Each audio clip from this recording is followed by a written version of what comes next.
Bon, on a breaking news. Toujours breaking news. Voilà, breaking news. Et il s'agit de Koffi Olomide. Koffi Olomide Namamassi. Tout le monde le sait. Ils ont été absents ce samedi na Geneva Arena. Et si il fallait se produire, salle, il y a capacité de 9500 places. Mais mon père m'a dit non, non, si, bah, quand on retourne ça monte, mais tu as dans la même salle, tu vivre na to côté na archive na biso, tu kundro abino Ferregola. Ferregola, c'est l'un des rares Congolais. Alors, quand je dis rare, j'aimerais bien connaître quel est ce Congolais qui a joué à ING Arena. C'est Ferregola qui a joué là-bas. Suivons-le et puis on essaiera de comprendre pourquoi Mamassi et Koffi Olomide ont dû reporter le concert.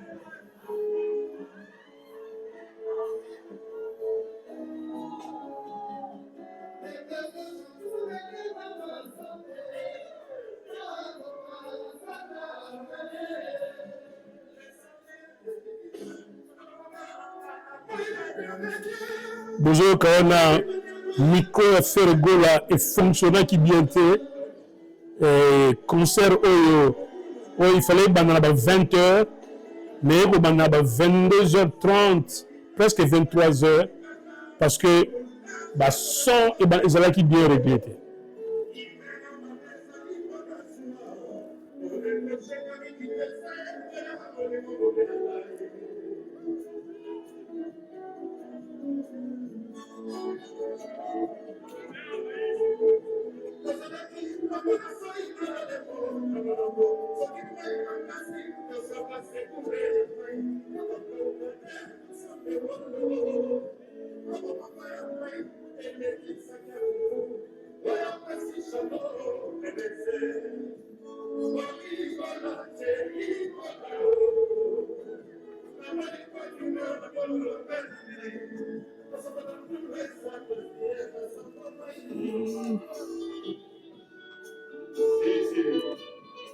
Wana to zone sibino en kati ya archive ya canal télé pour faire vivre bino ambiance yo elekaki na Genève.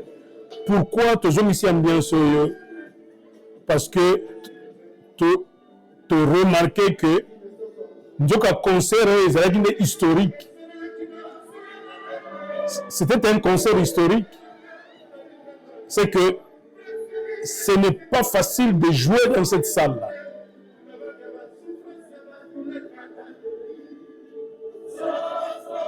Mais Ferregola est passé par là facilement à Beta. Donc, grâce aux Gaulois, il y a de partout. Il y a Kolanda Ferregola.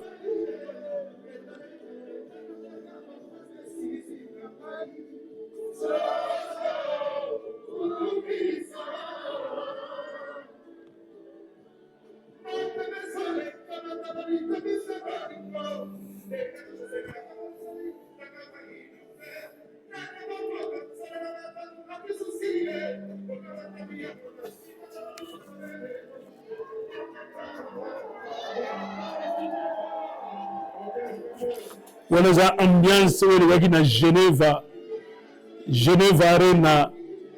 Il y a une ambiance qui toque. Il y a une ambiance qui est dans salle. Il y a une ambiance.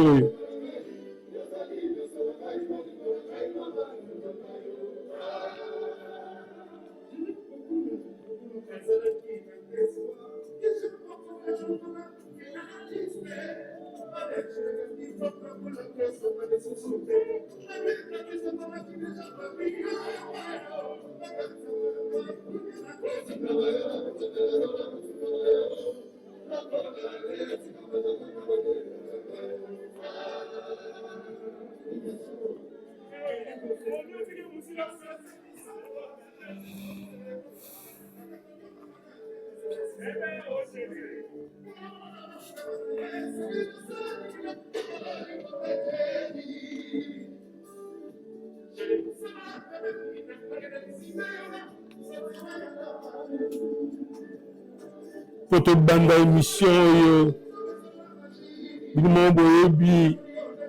que émission oyo existaka grâce à bato belé.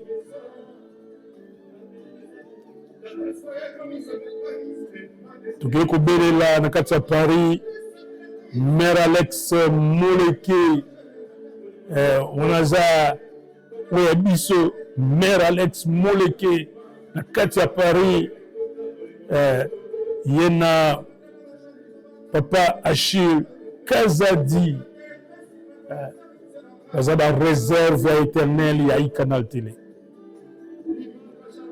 Toyo pesa bango mbote ya lokumu.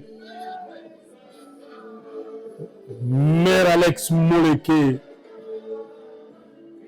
na Papa Achille Kazadi, tous deux à Paris et tous deux nos réserves de l'éternel.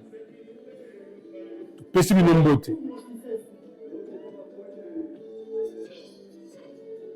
Bozoka azo réclamer son.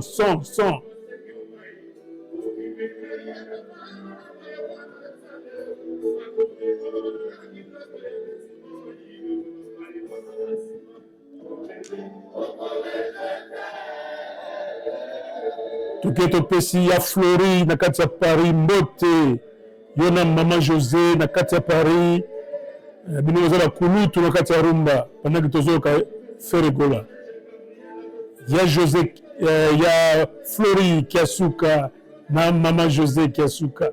Bozo mbote ya Canal Télé. Tubosanité. La belle Flore Kiasuka, la belle de Paris, la charmante de Paris, Flore Kiasuka, Zombote à Canal Télé.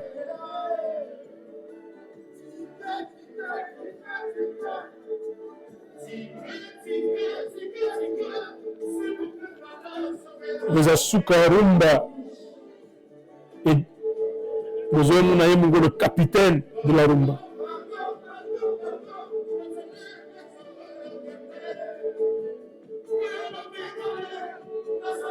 C'est le capitaine de la rumba, Fergola, le padre. Ozali, te zongi na kati ya archive pour te faire vivre bino victoire munene oyo frère azwaka po ya beta na Geneva. Sale oyo comment mukuwa, comment Fergola marcher dessus sans problème.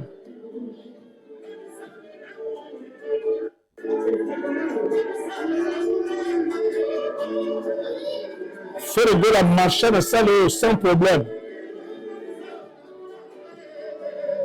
Mais mon père m'a dit a trébuché. Maître Gims a trébuché. N'a pas compris le phénomène. Il y a documenté na Katia Lemba. Question d'autre, il y a documenté.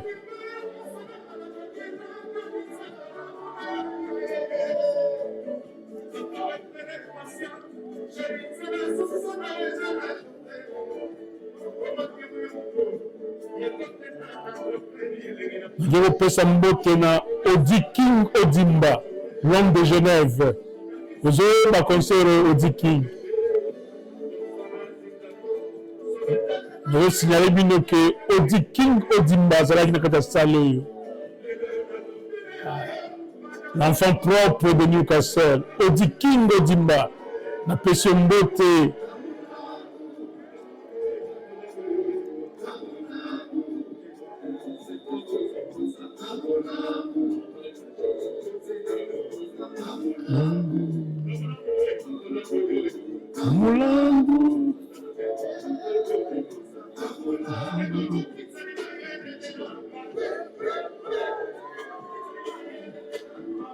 tokena Luanda topesa ya Sisi Selenge Mbote ya na biso Sisi Selenge zwa mbote ayika télé na bana ya Luanda bakourage congolais na kati ya couloir Malf de Kifangonda bozwa mbote ayika na télé ondenge tozoka rumba ya kitoko oyo tobandi nango émission oyo.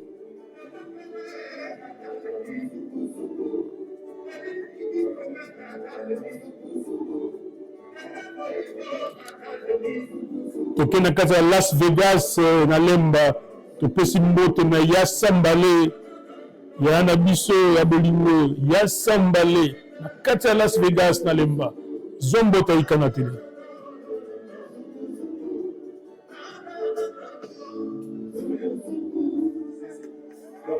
Voilà, tongaki to rafraîchir bino mémoire na réussite munene oyo bato balobelaka yango mingi te.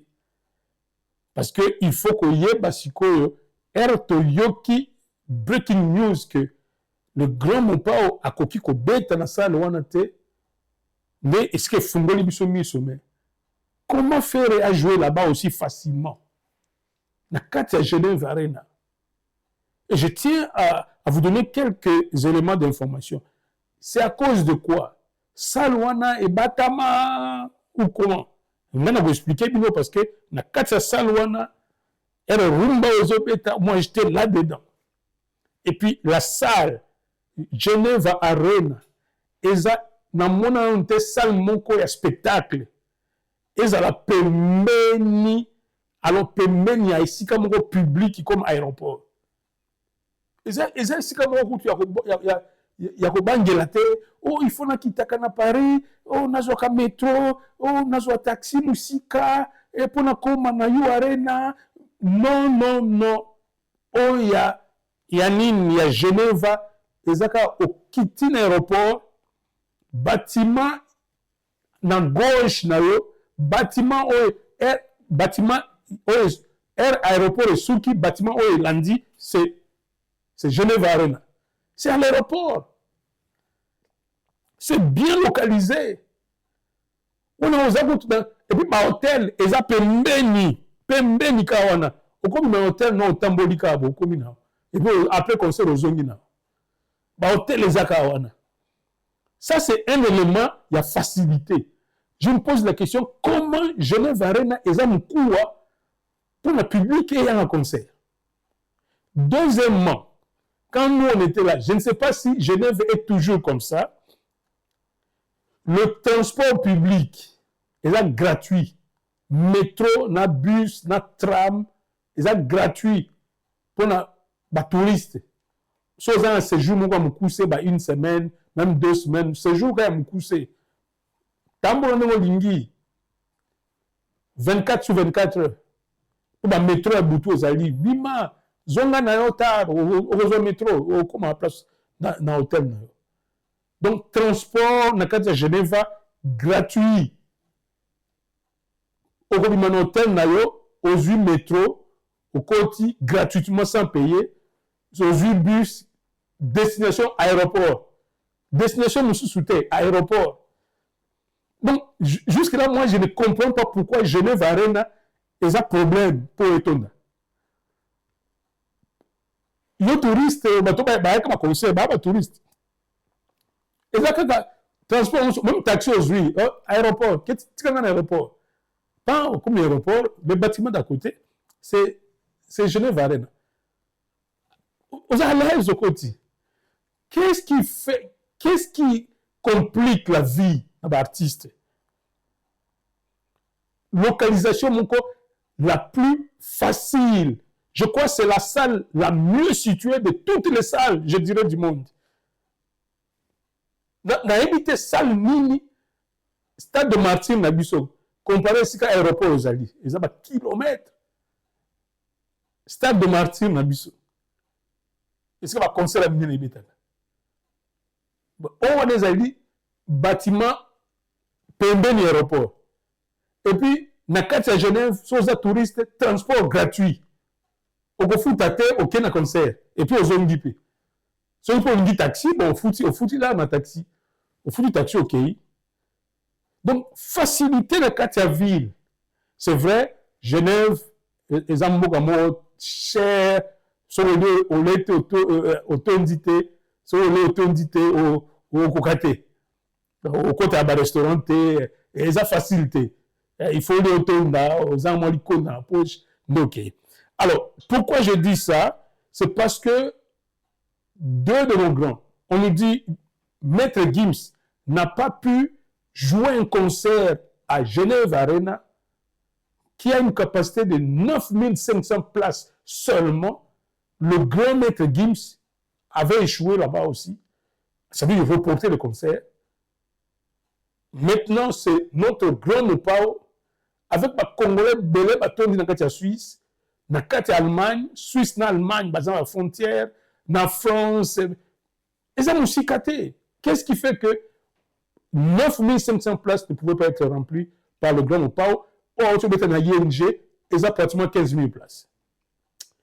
Alors, cela nous amène à chercher à comprendre, et surtout que celui qui vient de jouer Battering, on l'a vu à Onapoto, dans You Arena, à Ishua, qu'on remplir You Arena. Alors, toujours, les amis, c'est que les musiciens de Bisso, et je ne crois pas, parce que même les joueurs de football, ils ont un bateau pour manager bango.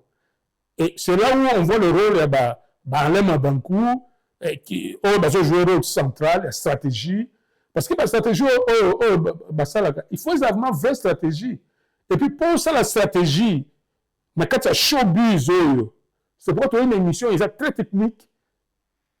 Pour s'adresser à Alem Bankou, je ne connais pas tous ceux qui sont derrière les musiciens et tout ça. Manager en tout cas, homme clé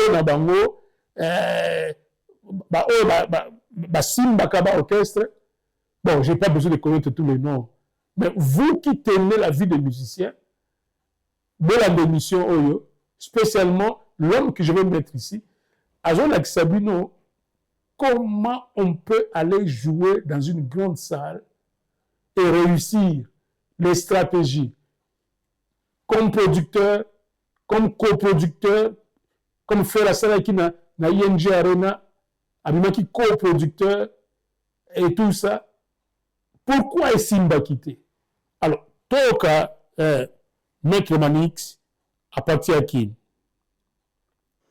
La salle, pour y jouer, nécessite un certain nombre de conditions et préalables. Alors, je parlais sur You Arena, mais c'est valable sur toutes les salles d'Europe. Paris Arena La Défense, une grande salle, une salle de haute facture.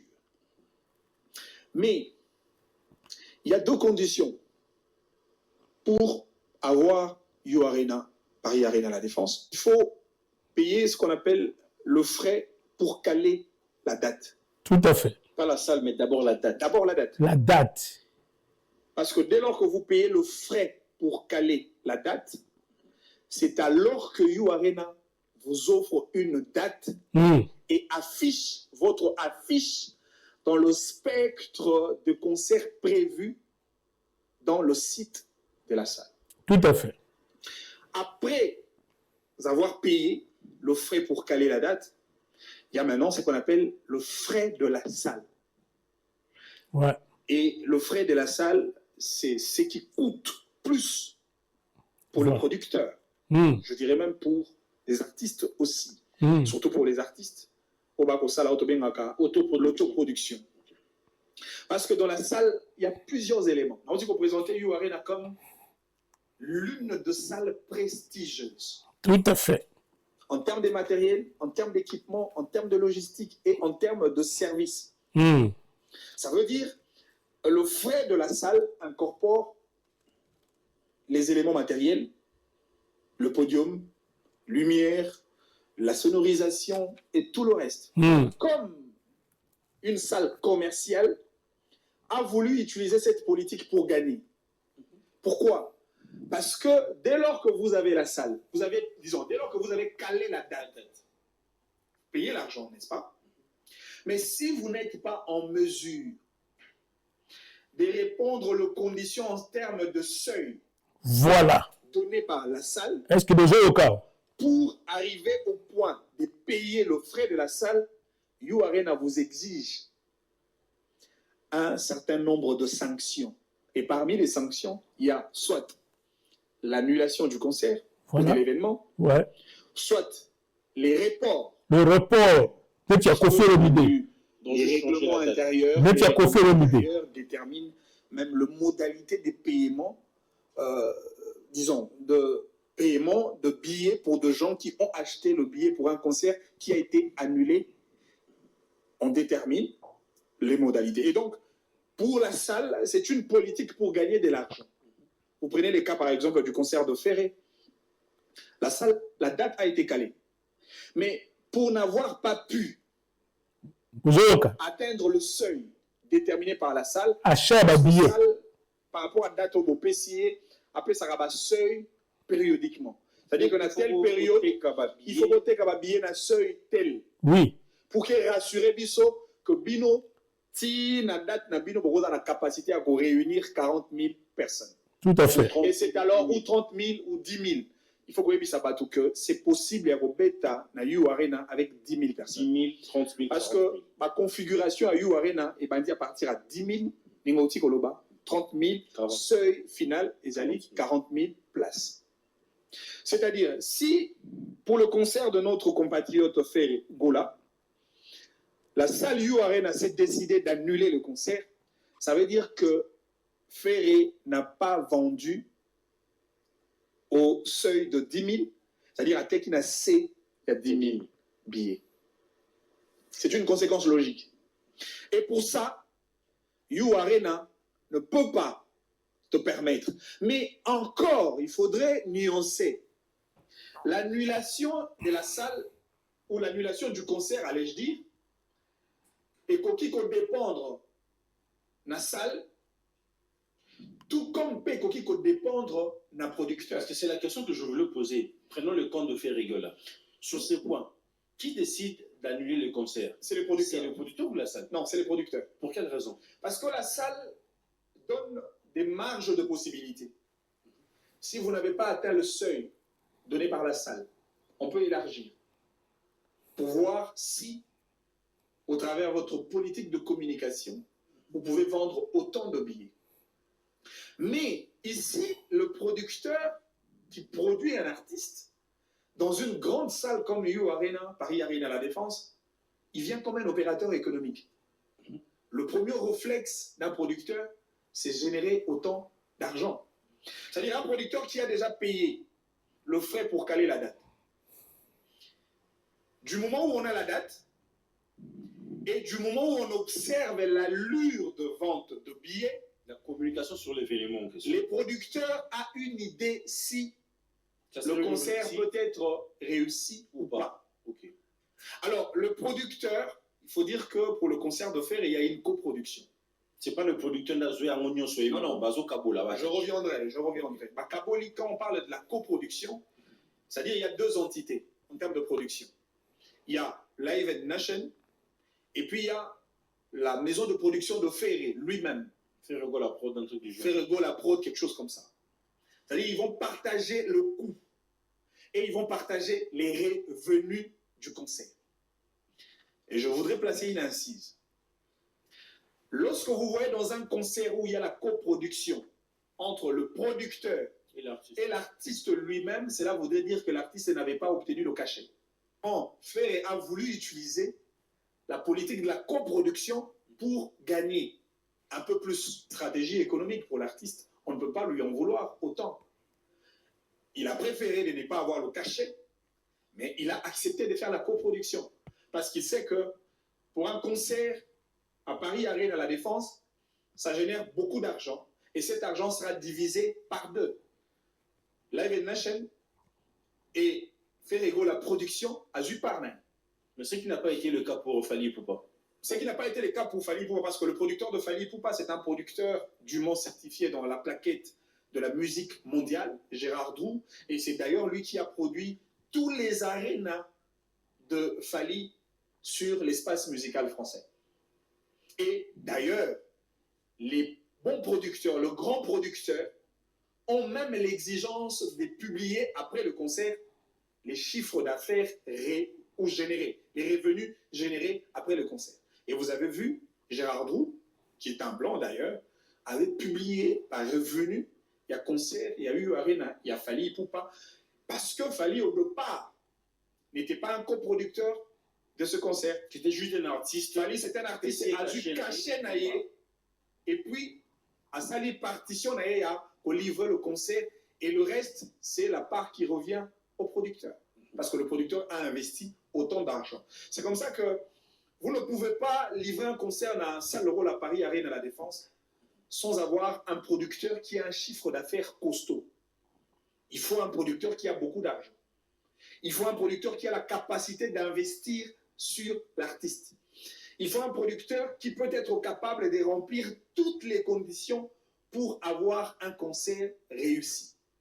Au cas contraire, on serait dans des politiques, justement, de la coproduction pour voir qu'est-ce que moi, en tant qu'artiste, je peux apporter et qu'est-ce que l'autre producteur peut apporter à son niveau. Maintenant, toi, tu es un producteur Live Nation. En fait, le producteur a payé le frais pour caler la date. Mais pas la salle. Pas la salle. Et les producteurs observent comment la billetterie évolue. Les producteurs s'est rendu compte que les mélomanes de Ferré, enfin, on les appelle le Gaulois. Le Gaulois n'achète pas le billet. Et pour le producteur, c'est un gros risque. Il risque d'investir sur quelque chose, c'est-à-dire payer le frais de la salle, et ne pas avoir des bénéfices pour ses concerts parce que le billet ne se vend pas. Et pour ça, le producteur vient solliciter auprès de la salle l'annulation du concert.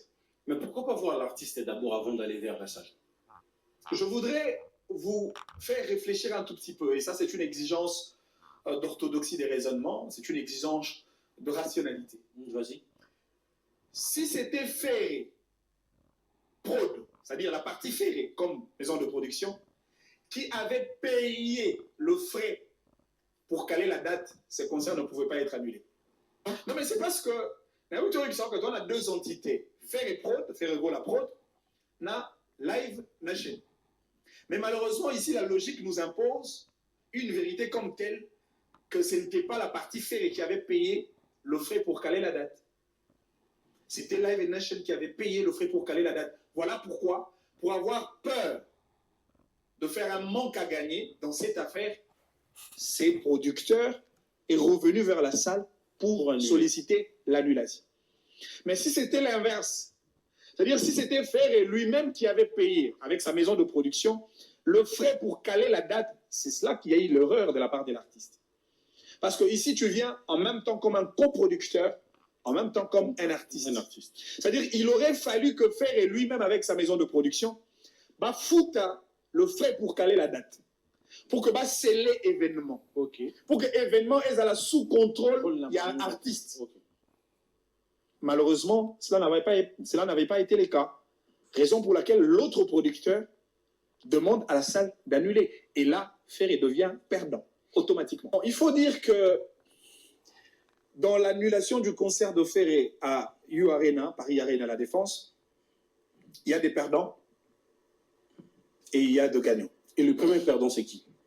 Le premier perdant, c'est le producteur, la maison de production Live Nation. Parce que, par exemple, Foutaki, le frais pour caler la date. Et d'après les règlements intérieurs, il y a eu Arena, lorsque vous payez le frais pour caler la date et que vous sollicitez l'annulation de l'événement, l'argent payé pour caler la date est non remboursable. Oh, et qui est bon? Non, mais ça, on ne rembourse pas. Ce n'est pas la salle qui a annulé ou qui a demandé l'annulation du concert, c'est les producteurs. Autre chose, là maintenant, c'est dans la dimension de la partie Ferré. Ferré, en réalité, dans cette histoire, Ferré a perdu seulement dans une seule dimension, la dimension de la communication. C'est-à-dire, parce que lui-même, qui est le concerné, l'agent principal du spectacle, je suppose qu'il avait déjà engagé quelques frais pour la communication de l'événement. Vous allez voir certains plateaux des télévisions, des émissions, par exemple à Paris, où on met l'affiche, même ce qui justifie le côté amateur de l'autre producteur qui vient accompagner Ferré pour un événement de haute facture. Ça veut dire que ce producteur était venu juste tomber kakak. Oh, non mais justement, parce que le producteur sait que Ferré a certains éléments que nous pouvons considérer comme l'unité des mesures. Son concert au Stade des Martyrs et ses quelques concerts au niveau du pays, au niveau de province, et puis il y a le concert Adidas Arena. Pour le producteur est resté sur ces référentiels-là, en regardant le salle, en regardant le stade, en regardant Adidas Arena, en regardant quelques concerts de Ferré. Pendant ce temps, le producteur a risqué de faire confiance à l'artiste. Donc pour le producteur, c'était déjà bon, on peut. On peut. Mais malheureusement, les producteurs n'ont pas tenu compte de plusieurs facteurs pour vouloir risquer d'investir son argent. Raison même pour laquelle il n'a même pas investi autant d'argent. Il s'est limité au niveau de payer le frais pour caler la date. Voilà. Donc, tu es obligé, toi qui es malembe, de comprendre que nous avons réfléchi, bateau baza branché dans la musique à Congo, surtout ceux-là qui s'appellent communicateurs, ceux-là qui se disent, oh, nous avons staff et artistes. Biloko yo eza biloko koyoka yango parce que soki biso stoye kaka ba jalelo ça n'aide pas les artistes. Ils ont aidé les artistes. Je me souviens pour un événement il y a eu Arena. Ikana Télé s'est associé à la promotion il y a eu Arena dans la dimension mususu. On ne faisait pas une émission sans affirmer des choses, sans faire la promotion à You Arena. C'était comme événement à Bisso. Pourquoi? Parce qu'on a cru à l'artiste. On s'est dit non, faire il faut réussir. On se disait que ils ont beaucoup, 40 000 places, ils ont blagué. C'est pourquoi nous avons que accord Arena a été limité. Toko ya ko sala la même chose te. Tu as tombé là, mobondo. Non, tombé là qui mobondo na You Arena. Tombé là qui mobondo. Mais qu'est-ce que ce mobondo nous a donné? C'est-à-dire, il faut être concret, il faut être réaliste. Parce que le lot, il y a médias sociaux et tout ça. Tout le monde a dit, mobondo, d'ici là, tout aussi ça. Tu vas passer à la deuxième. Mais attention. Et si là, il faut remplir la salle d'Accor Arena. Il faut remplir. Et puis, même si on remplit, les conditions du début, il y a un bouquet date, un foot qui prend la date, un foot à salle, est-ce que faire encore une coproduction, ou bien il y a un producteur, il y a un et puis il y a un risque, il y a un producteur, il y a une date, et puis il y a une échéance au salle à Pessi. So, il y a une date, comme conseil dans la ville, il y a une date, il faut déjà au moins 10 000 billets. Si on a 10 000 billets, le producteur pour salle, on a foot, c'est bon et belé. Déjà, bon, il y a Kala qui salle, il ne sera jamais ceux qui conseillent les bétamité. Mais à Kobanga, il y a un bon pour ce qu'il faut jouer à salle, le concert est temps sous bateau de d'où ça ne sert à rien que la mobondo, mais il faut qu'il y ait Babylon Koyo, que artistes, ceux qui ont ça s'engager, il y a côté, il y a You Arena. Il y avait un problème avec, du côté, il y a Bagoloa. Parce que le producteur, Maître Manix, c'est Autukoloba, mais le producteur, Moutoua Kala qui sale, a mis Tozui date, à Fouti. faire afuta ki na noté bayokani ka ke bon na salle et au futa salle to partager naipe faut na se retrouver dans likonda na to ça la coproduction mais producteur va bité tikana na futa salle même maître Manix a lobby faire la salle qui erreur il fallait pas que la yas il faire mais la futa salle pour les événements na mais je suis convaincu que batikela qui fait recharge à promotion. C'est pourquoi Live Nation comment qui fâché tu vois qui va marquer tabou dans les médias non faire aussi le côté battre aussi bon billet besoin que bien marquer tabou en oloba ba billet ezote kamate faire ayebi yango bazo rappeler ba non rappeler faire pourquoi pour ça qui tâche na promotion comme mobiliser médias. C'était son rôle comme coproducteur. Et rien dit pas plus de tâches là. Alors aspect promotion, il y a un artiste qui dit bon, na iba tunanga ba gorona nga ba osala makambo. Mais et fonctionnaire qui bien été. Mobondo o ya salle ya You Arena. Oui, salle Arena et le baki on a atteint un record historique, mais cela ne signifie pas que on avait atteint le maximum au salle Lingaki. On a atteint un record historique qu'on avait proclamé là. Mais il fallait suivre qu'une salle de 40 000 places, il fallait qu'on soit de 15 000, 20 000.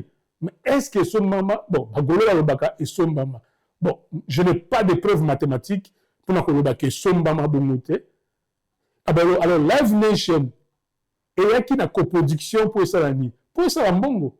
Alors, il m'a pourquoi? Quand après moi qui s'affaire, on est comme point d'interrogation. Pourquoi tu as dit le sujet juste quand après le bac, Accor Arena, ils appellent blague 23 000 places. C'est 23 000 places. Dans le Grand Mopao, de Genève, 9 500. Congolais, Congolais, dans 9 500 places.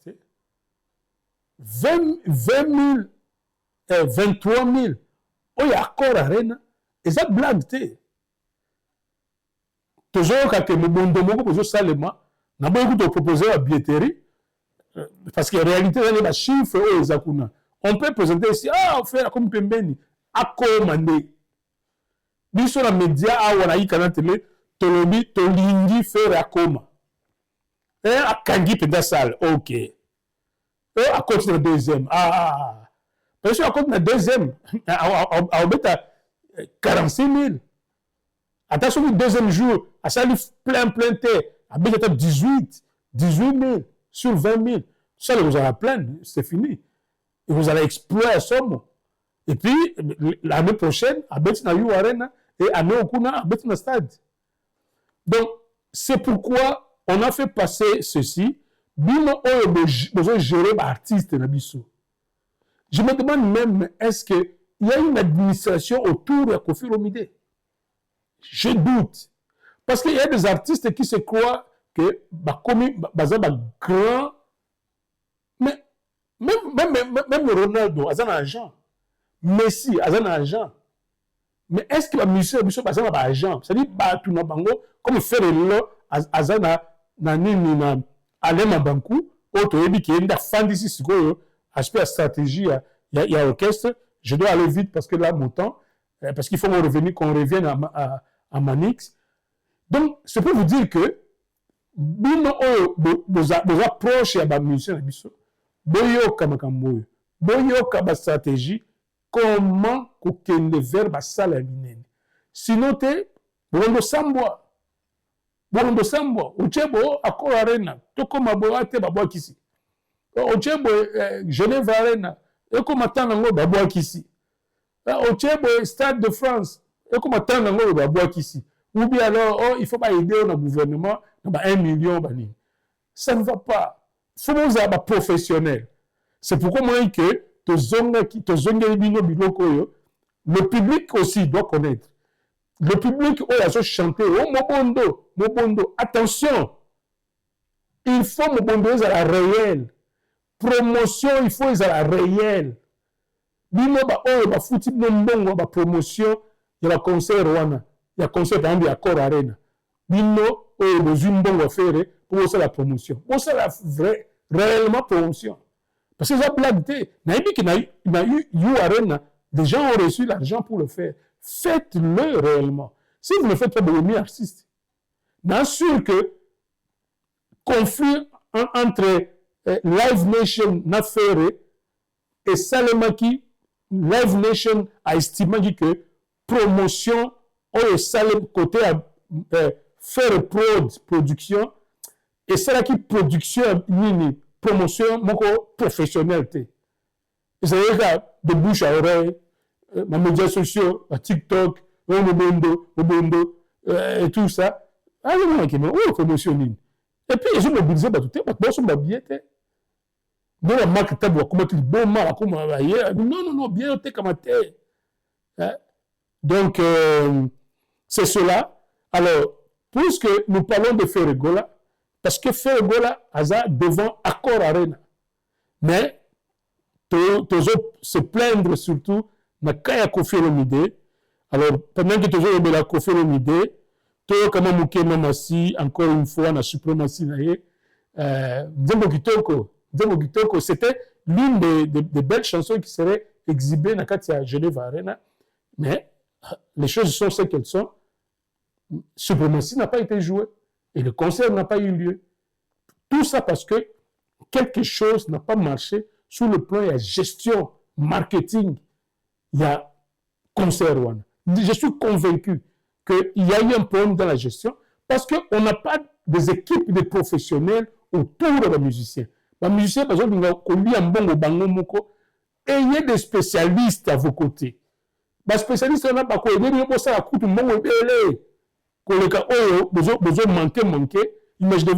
la bête dans You Arena comme coproducteur. Combien il allait gagner? Il fallait une équipe efficace autour de lui. Il y a des bouquets sales, il y a des oies sales. Bon, ce que nous avons dit, c'est que nous avons dit à Gaulois, mais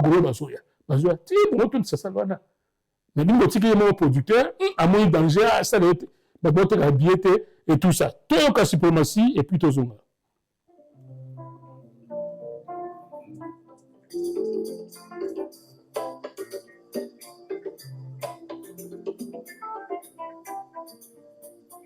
Ici, nous allons un peu goûter à la suprématie. Il y a Mamassi.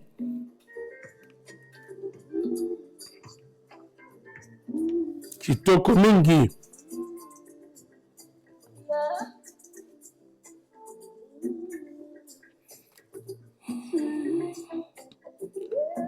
Tupesi mbote na mère Amina de Jean-Paul. Zombote na biso.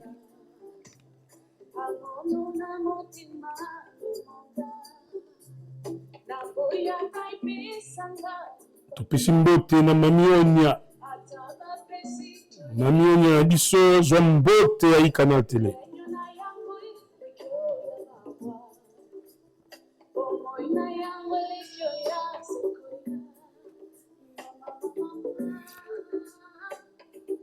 Tukiye kupesa ba respect na biso na papa Maiza yena mama Maiza tupesi bino ba respect na biso pendant que tozoyoka cette grande dame mama si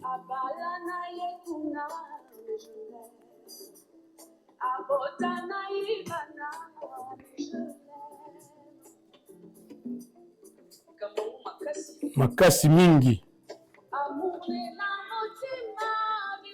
tuyo pesa mbote na Sandra Kazadi Mo Sandrino na Katia Paris leki yaya pesa mbote Mo Sandrino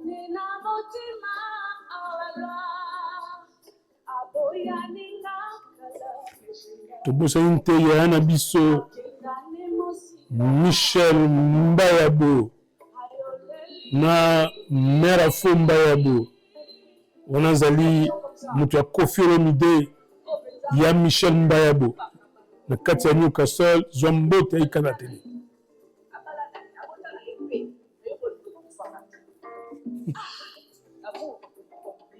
Ils assoment.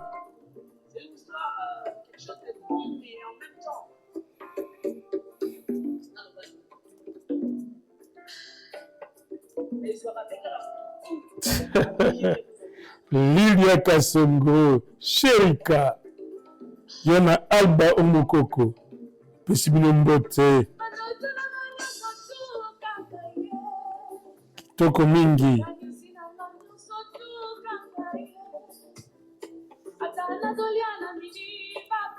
Bosani ba prêtre te, Bruce Pangi, na Katia Londres, Bruce Pangi, Zombote Ikana Télé.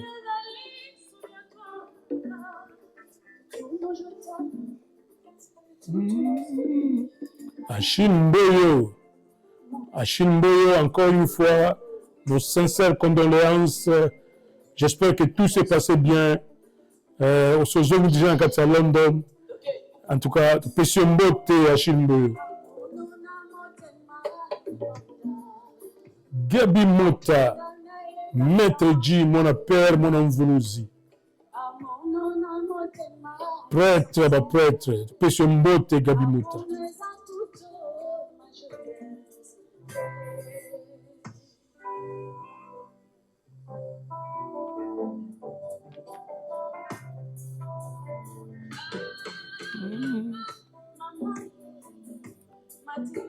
Pession Mbote na Alain Longange, na Katia Newcastle. Alain Longange, Zombote à Canal Télé.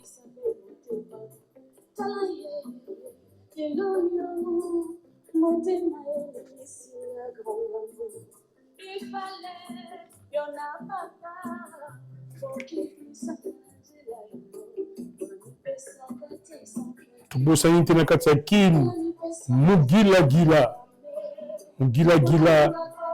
Yona Molongani na yo, Antolo Ngange, Katia Kasavubu, Tozo Kada Sango da concert ya Zaiko, na Katia Mugila. En tout cas, Borosa ya Musala Kitoko Mugila. Na Katia Kasavubu, Yona Antolo Ngange, Tupesi Bino Mbote.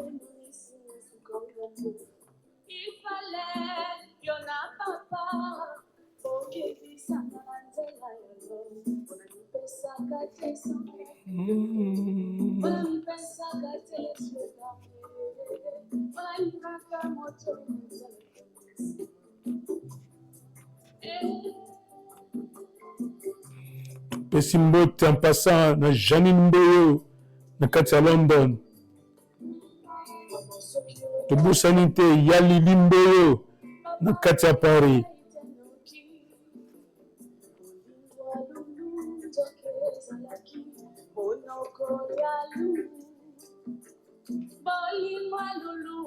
Matilua na Katia Bella na Katia Belgique, Matilua. Nene Véronique, Linyonga Véronique na Katia Canada, Zombote à Canal Télé. Pendant que Feli Moleke na Katia Bundes, Yona Dodi na Gradi, Zombote à Canal Télé.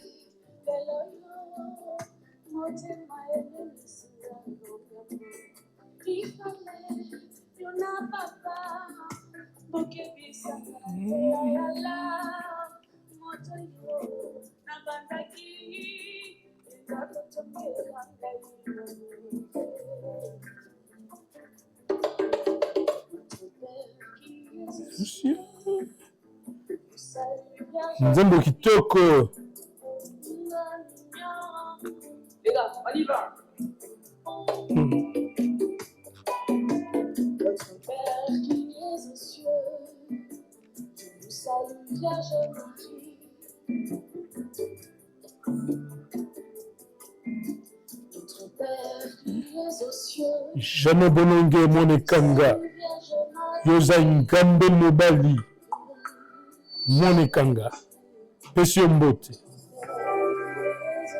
Voilà. Donc, vous comprendre que Toza Awa, Tozo Yako préparer Bino, Boye ba exactement, ba concert aux Akoya. Et comme ba musée, monsieur, ba comme ba ambition minene, kina ba sala minene, na katia mikili. Ah, Toza na katia kinte. Na katia mikili, sala 23 000 places. Musicien au Congo, Azo Zwango. stade à 80 000 places, na 4 à Paris, Congolais aux Zongo. Mais tu vois, tout le monde là, Congolais Moussoussou n'est pas le moindre. Kofi Olomide, non, à Kokite, quand on dit ça, ça a 9500 places. Vous avez Bisso, en tant que bateau, toujours traité information musicale, toujours Toyebi, que peut-être Genève, mais Genève, la Suisse n'est pas très retranchée de l'Europe. Je dirais que c'est l'Angleterre qui est la île. Biso Angleterre, nous avons en Europe, nous avons Libanda. Même pour nous, il faut nous avoir un visa. Je peux comprendre qu'au Tchèque concert, on a en Angleterre, mais bateau belé, cause d'un concert, on a parce que j'ai visa. On peut comprendre l'Angleterre. Mais en Suisse, c'est pas circuler là. Au coup, il y a Paris, dans voiture, au côté de la Suisse. Au coup, il y a Belgique, dans voiture, au côté de la Suisse. Au coup, il y a Allemagne, dans voiture.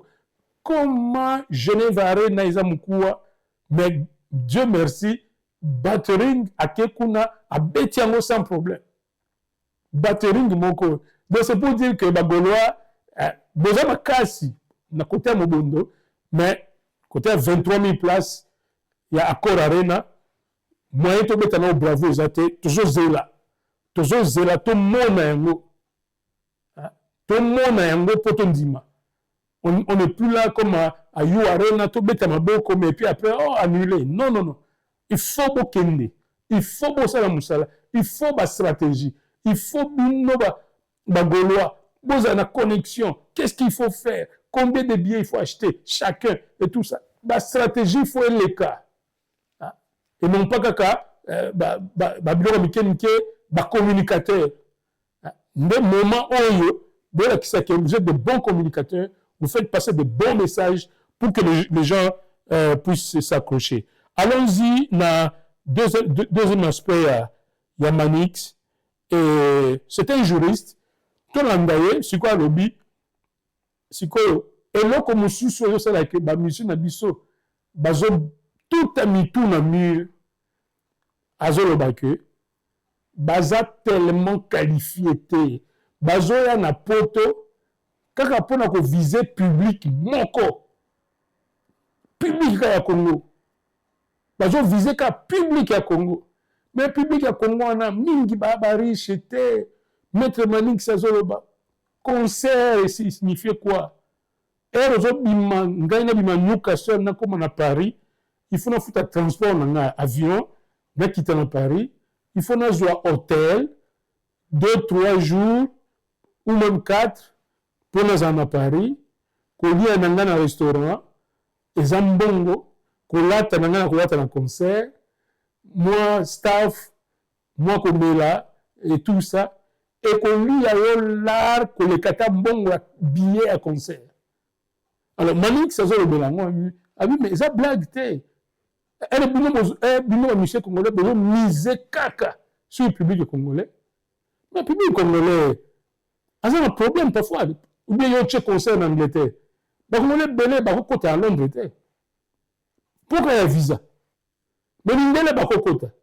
Mais pourquoi ne pas côté à monde en Indélé? Donc, ce n'est pas aussi évident que comme on dit c'est très rapidement et plutôt zonga. Moi, je suppose que la première condition, il faut d'abord avoir une notoriété artistique internationale. Vous pensez que faire n'a pas? Non, s'il vous plaît, laissez-moi d'abord continuer à expliquer ce que j'entends par la notoriété artistique internationale. Ok, vas-y, je vous écoute. Il faut avoir la capacité d'intégrer un autre monde musical que ton monde local, le Congo, la communauté. C'est-à-dire, la première valeur, c'est la valeur de l'intégration. Il faut que l'artiste intègre un autre monde. Musicalement parlant. Musicalement parlant. Après avoir intégré, il faut que l'artiste ait la capacité de s'adapter aux impératifs de la musique internationale. Les impératifs peuvent se définir en termes des exigences liées à l'industrie musicale mondiale, moderne. Les impératifs peuvent se définir en termes de s'adapter aux autres styles de musique au-delà de la rumba. Parce que le public qui te consomme en dehors du Congo, ça doit être un public hétérogène, un public diversifié. Qui dit public diversifié, c'est-à-dire un public qui peut écouter autres recettes musicales au-delà de la rumba. Que la rumba, que le seben et tout. Exactement. Oui, c'est très important. Et enfin, il faut que l'artiste ait une certaine conquête dans le marché musical français. Donc, de quoi en termes de featuring, de collaboration. Non, d'abord, la conquête dans le marché musical français, ça veut dire que vous imposez votre musique en France, vous vendez en France et vous avez des retombées dans l'industrie musicale française. Alors, pour arriver sur ce point-là, il faut collaborer avec ceux dont ils vivent déjà de ces côtés-là. C'est comme ça que je parle de l'intégration, de l'adaptation et de la conquête dans un autre espace musical en dehors du Congo. Deuxième condition, au-delà à cause à la musicien, au-delà à cause à la artiste, peu importe le talent, il faut être un produit économique pour livrer un concert à Paris Arène à la Défense. Un produit économique sur lequel les producteurs peuvent investir de l'argent pour que tu livres un concert à Paris Arène à la Défense, à défaut de quoi cela ne serait pas possible. Troisième condition, je l'ai dit, il faut avoir un public nanti. Qu'est-ce que j'appelle public nanti? C'est la question que je voulais. Un public qui a la capacité d'acheter le billet pour un concert de Paris Arène à la Défense. Très généralement, il y a un prix catégoriel pour Paris Arène à la Défense qui peut aller de 40 € à 150 €. Il y a des catégories. Il y a des catégories. Mais au-delà même de payer le billet, parce qu'il s'agit d'un public nanti, un public qui doit avoir un peu de moyens, c'est-à-dire que vous devez avoir un public qui peut accepter de vous suivre partout, d'engager le frais pour son logement, hôtel, billet d'avion, les vêtements achetés, etc. À défaut de quoi, ces publics-là ne viendront pas. Pour livrer un concert à Paris Arène, la Défense, il faut avoir un public hétérogène, c'est-à-dire un public diversifié. Il faut avoir dans ton actif de public de Gaulois sénégalais, des Maliens, des Burkinabés, des Rwandais, des Français, des Italiens, et ainsi de suite, pour remplir cette grande salle. On parle de 40 000 personnes. J'y étais lorsque j'ai vu la salle, j'avais eu des chairs d'époule. Cette salle, ce n'est pas une affaire à blaguer. À blaguer. Il faut être sérieux quand tu prends le risque de livrer un concert à Paris Arena, la Défense. La Défense. Une autre condition, pour faire un concert à You Arena, il faut être un artiste chanteur polyglotte. Chanteur polyglotte, c'est un chanteur qui chante dans plusieurs langues. Au-delà de l'Ingala, il faut chanter en français. Il faut chanter en anglais. Pour attirer les autres publics vers toi. C'est ça un chanteur polyglotte. Pour livrer un concert à Paris Arène à la Défense, il faut avoir un public mobile. C'est-à-dire un public qui peut quitter Londres pour venir à Paris. Qui peut quitter les États-Unis pour venir à Paris.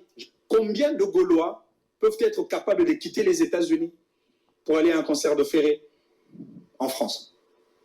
Combien? Combien de Gaulois peuvent être capables de quitter Londres, de quitter, je ne sais pas moi, l'Italie, pour venir assister à un concert? Parce que quand je parle de la mobilité, il y a des conséquences à payer. Il y a des prix à payer pour ça. Je vous ai dit au début, il faut payer un hôtel. Le billet d'avion d'abord. Le billet d'avion. Votre déplacement. Votre déplacement. À manger pendant votre séjour dans le pays où il y a le concert. Mais aussi les vêtements. Donc vous allez vous rendre compte que le public nanti, souvent, dépense 4 fois ou 5 fois les billets achetés pour assister dans un concert. Vous avez acheté un billet, par exemple, à 60 €, mais vous avez dépensé plus de 500 € pour assister à un concert de Fally. Il faut être un public nanti. Au cas contraire, ça ne serait pas possible pour un concert à Paris Arène à la Défense. Et donc, c'est des paramètres que les producteurs des ferrés et lui-même ferré n'ont pas pris en compte pour risquer dans une grande salle, la deuxième au niveau de l'Europe, Paris Arena La Défense, ce qui nous donne aujourd'hui les résultats que nous avons aujourd'hui. Vous savez. Voilà. Il y a eu d'autres critères. Ben, nous sommes bousculés par le temps. Tout ça bousculé par le temps. Et donc, je crois que Yokani a que le concert au musicien so bazo tia, mabaya au bazo tia, ezala bangambu na sima nango. Ezala bangambu moko. Il faut maîtriser. Il faut que l'équipe moko boeza na sima ya ba artiste wana o bazo étudier. Par exemple, date il y a le 13 décembre au Mopawa Tchekina dans Genève. C'est une date mabé. Batu bazo préparer en apoto fête il y a Christmas, fête il y a Noël. Mais ils ont fait mo wote le kiango. Batu ba préparer kayango, ba cadeau, so za famille munene, mutu na mutu, ya famille na yo il faut osombela e cadeau. Mutu ozo attend nini akende. Et puis ceux qui moi golois à ça somi ba billet na ye na bandi ko na pour na faire na ye. Que sombe ya mopa au comment. Donc ezalaki tant mon comme B, s'il y avait des bons conseillers, vous allez dire non. On peut pas mettre la date là. 13 décembre, les gens préparent la fête de Noël en Europe. Impossible. Donc la date il y a un concert est très important. Et puis bah na baza pe na classe. Les étudiants sont encore dans l'université. Et puis, ils ont tempé à Malili. Tous les maman à Malili à la Mikili. Donc, et puis, la journée comme mi coussé. Nous tous on va aller na Malili on a maté na craquer la Malili kuna va fungula la porte banini libanda. Ils ont un concerté. Ils ont un concerté. Nous tous, si moi je pouvais être conseiller, il y a mon pao, le 13 décembre. C'est impossible. Pas de rien militaire. D'abord, Malili. Suisse, par exemple, beaucoup Malili. Tu dis, Alpes, les Alpes suisses. Est-ce que ça va ski, banini. C'est beaucoup Malili. Déjà, Malili, kaka. Et si on battait le concert, tu belé, quand Malili est éliminé, bah, élève, n'a étudiant, bazana en classe. Et puis, bah, tout nyonso, bah, préparer fête, il y a Christmas, il y a Noël. Donc, bah, élément, il fallait qu'on tienne en compte. Et plus, on a Maître Manix à lobby, s'il vous plaît, bah, artiste Nabiso, vous prendre l'élément en compte. À chaque fois, vous programmez la date Nabino. Sinon, vous tient les Congolais dans mauvaise posture. Oh, artiste n'a pas de baya boa et simbité. Ou bien, et si nous avons Adidas Arena, il y a Were et Simba qui m'a mais moi vide. Parce que tu peux voyager, pas y être. Moni. Bon, alors, moi, l'actualité, c'est aussi Jibem Piana, qui venait de. D'abord, il a perdu des gens, tout carrément, au bas quitté le monde. Il dit, là, vous avez reçu, tu as BCBGT. Ça, on parle de mort. Mais Jibem Piana a subi encore un coup.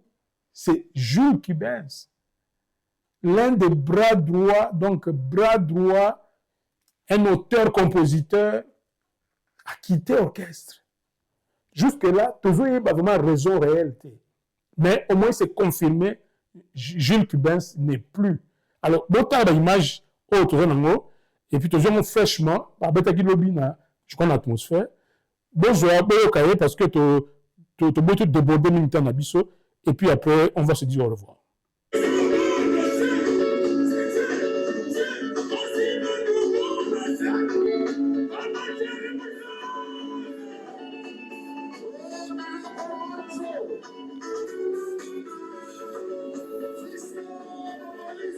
Papi Zoïba, tu peux sur un botte et pendant que Zoka,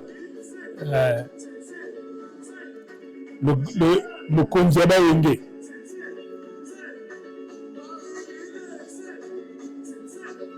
Richard Kitenge, Jambo Taïka na télé.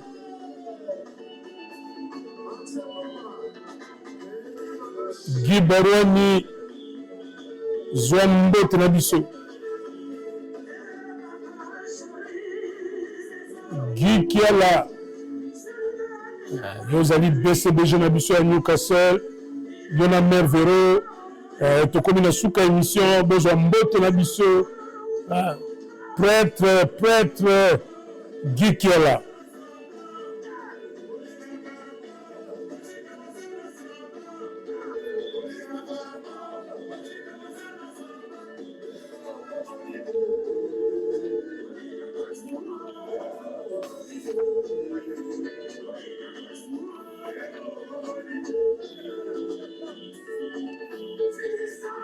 Pesimoto na Eric Mungapa Yoza le dragon du Katanga Yomto Pesaka Yomto Retiraka Zombo Taï Canal Télé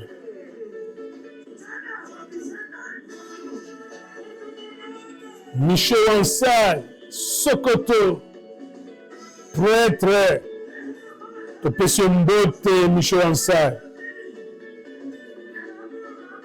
Papier Mungu Yoza Mokondi à Newcastle Papier Mungu Zwambo Tenabiso Pichen Samabajo Zwambo Tenabiso pendant que tozo ka son kitoko à BCBG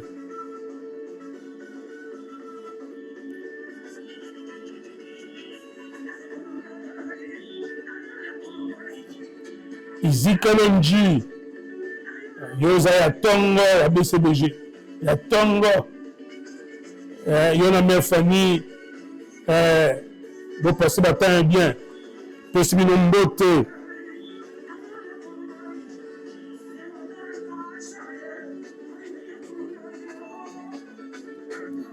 to possible Mbote na Nadine Kaninda na kati ya Newcastle Zwambo Tenabiso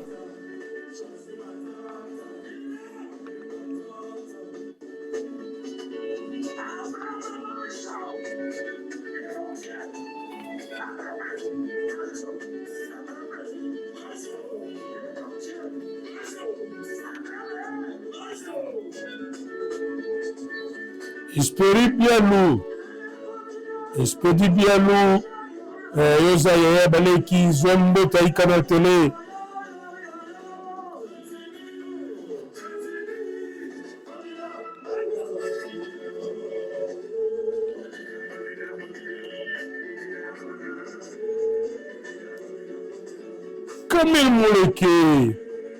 Camille Moleke prêtre l'homme de situation difficile de pression Mbote Camille Moleke ce que vous allez staffer la minute Camille Moleke l'incontournable de Canal Télé Zwambo Tenabiso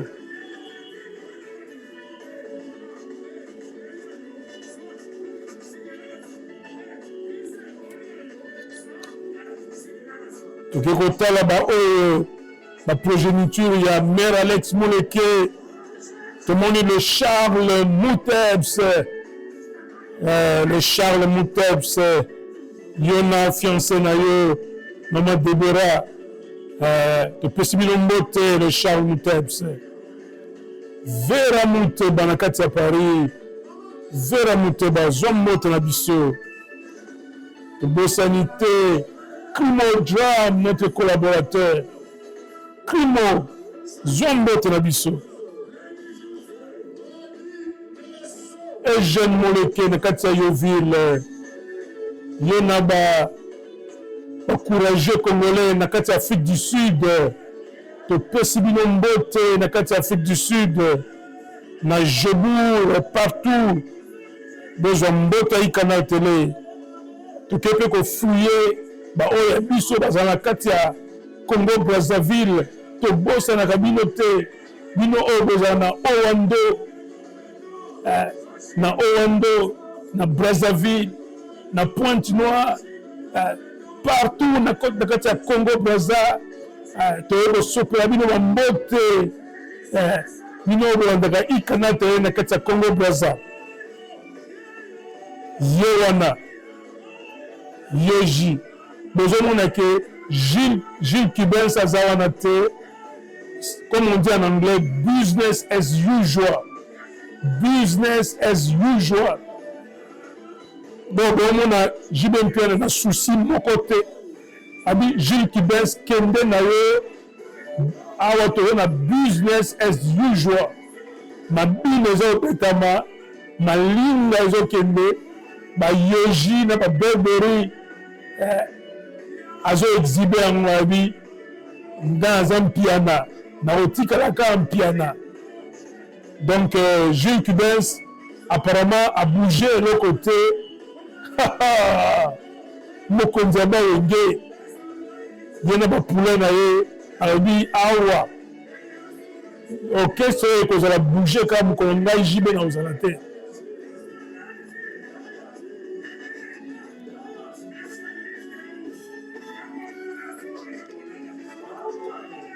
Yowana, le supremo, Mokonzaba Wenge. En tout cas, Tsukisa Awa, dans ma linga kitoko, et surtout na sourire kitoko ya Mokonzaba Wenge. Azola kisabiso que Gilles Kibens azala te, Awa tozali na business as usual.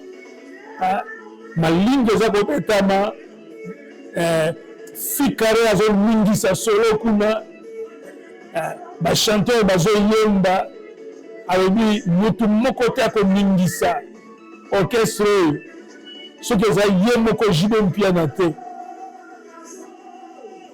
Donc c'est pour dire bye bye à Gilles Kibens.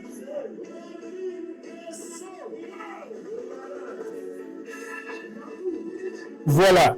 Nous avons débordé de notre temps, c'est vrai. Émission, qui émission moko dossier pour tout la qui sert artiste na biso que comment traverser la frontière ko ya ko beta na kati ya mikili. Et ça chose facile te. Il faut apprendre biloko yo. Tokende na Paris, tobenga oya biso crimodrame po asukisa émission oyo tokomi na suka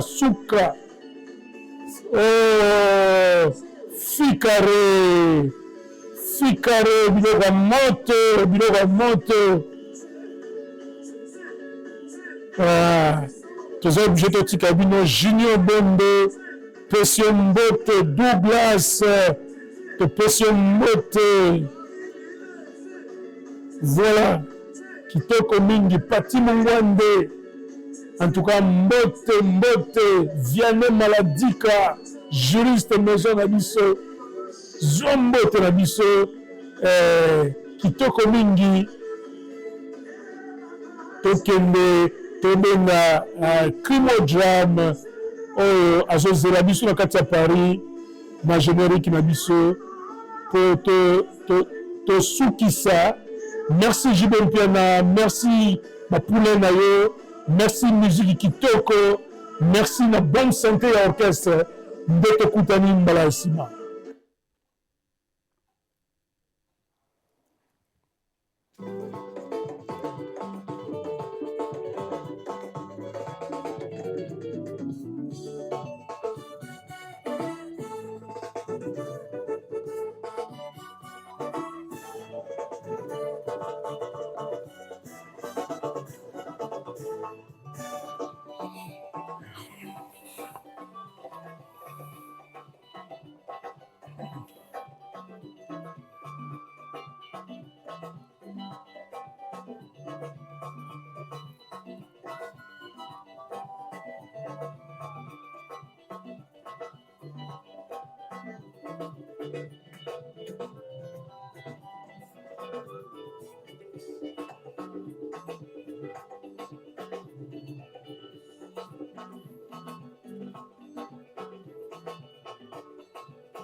La crime, le meilleur des meilleurs.